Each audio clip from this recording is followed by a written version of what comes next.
So there's something all e-commerce store owners need to realize, yet I think a lot of them don't. And I just finished watching Chris McLean's other video on a similar topic that he just released. So if you haven't yet seen that video, go watch it. It was amazing. But I wanted to add something to that.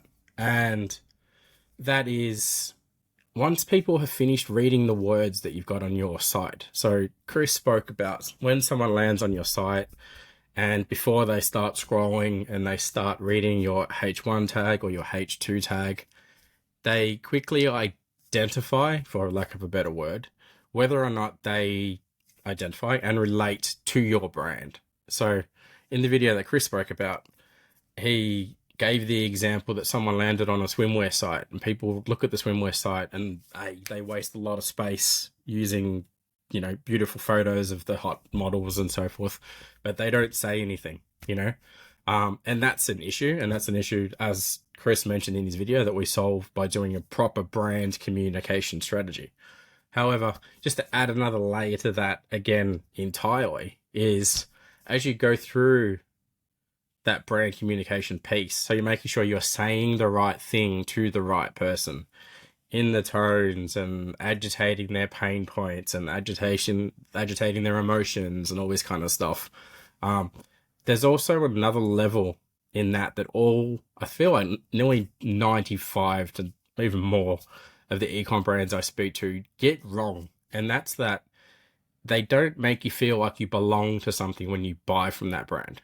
So for those of you that know me, know that I had a business called Warcom back in the day. I started it when I was in 1997. I exited in 2014, and I had a monstrous community around me, right? So, and by the community, I mean I had, the geeks, the nerds, the technology people that all identified with wanting to buy the kind of product that I sell, the product that I sold to them, and they wanted to use it, and it was a certain type of product. So it wasn't like cheap and nasty stuff. It was actually quite really expensive stuff, right? But people knew that by buying from me, they were kind of entering a certain kind of status, for lack of a better term. So people would go, yeah, I use the Draytech modem from Warcom, and that's like the best thing that you can buy. If you're on the internet and you've got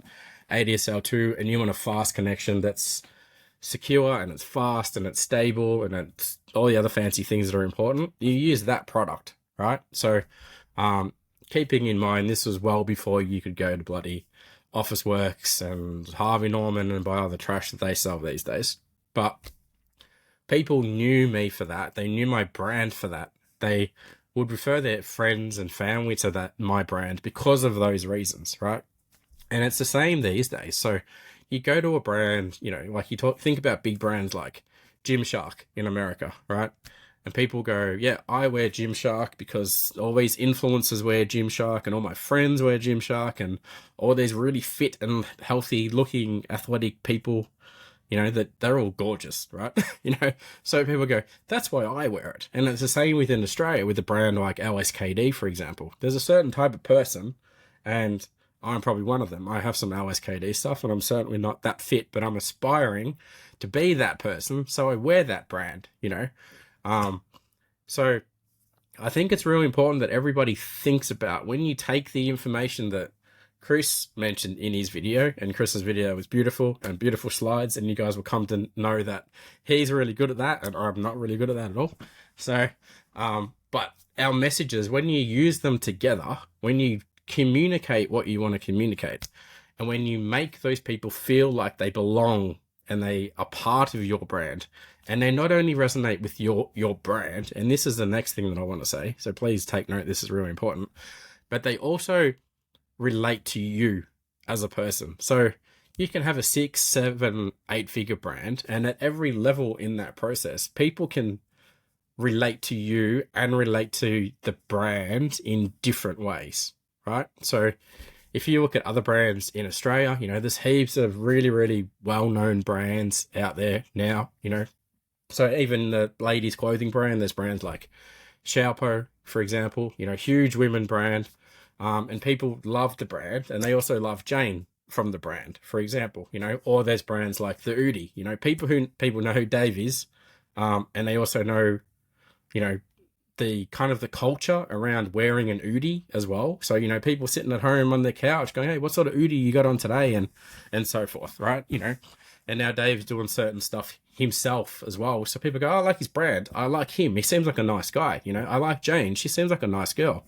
You know, Rob from like Annex Products that sell the phone mounts and stuff. People go, I really like that. I want to support him.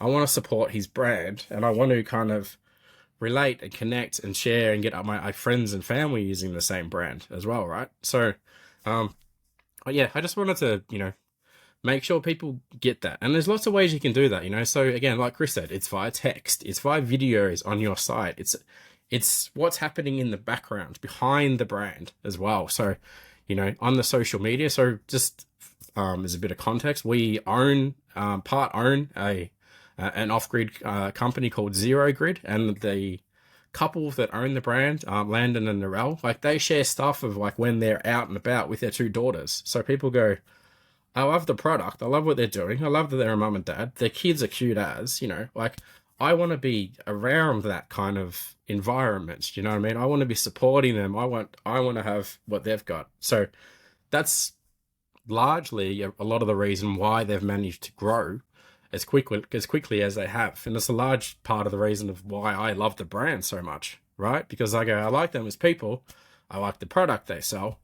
It makes a lot of sense, like why they're doing what they do. They're not just selling rubbish from China that ends up in the bloody rubbish bin tomorrow. Because, you know, in this day and age, everyone's like, you know, I don't want to support those kind of brands. I mean, there's people out there, people who go buy the trash from Kmart and use it for 5 minutes and throw it away. But thankfully, there's a lot of people in the world that don't think like that anymore, right? So,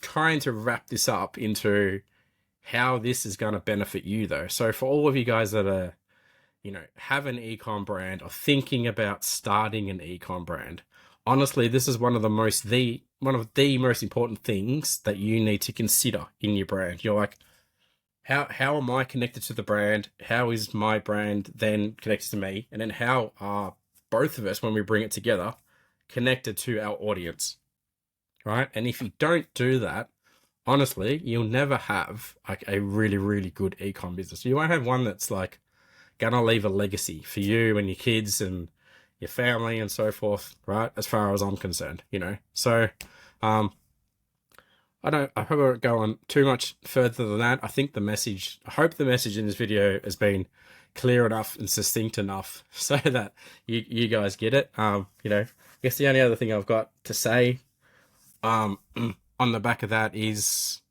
probably don't, you know, something that's come into my head is like, just don't be shy about becoming the face of your brand as well. So we have a lot of people inside of our e-commerce circle community, and they all have like really, really cool, quirky, funky personalities, right? But some of them don't like to be, I won't say front and center of their brand, but they're mysterious. Like you go to the footer, you click About Us, you go to their About Us page, scroll all the way to the bottom, and like, there's not even a photo of you guys on here. I'm like, hey, this is Lance, and Lance owns completely equine, and it's him and his wife, and his daughter rides, and they ride horses, and they have horses, so they sell horse products.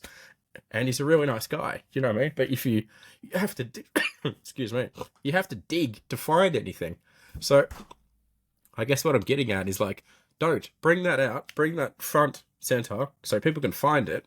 People resonate with you, resonate with your brand, want to buy more stuff from you. You're selling amazing products. Do this stuff and you'll have an amazing e-com business, right? So on that note, as Chris mentioned in his video, if you need any help with this, you know where we are. Until then, keep an eye out for our next video. I'm sure hopefully I'll be better, feeling healthier by then. And yeah, thanks for being with us. I look forward to sharing as many of these videos as I can, as often as I can. As always, you got any questions, throw them in the comments, send us an email. Happy to help you. All right, guys, bye for now. See you.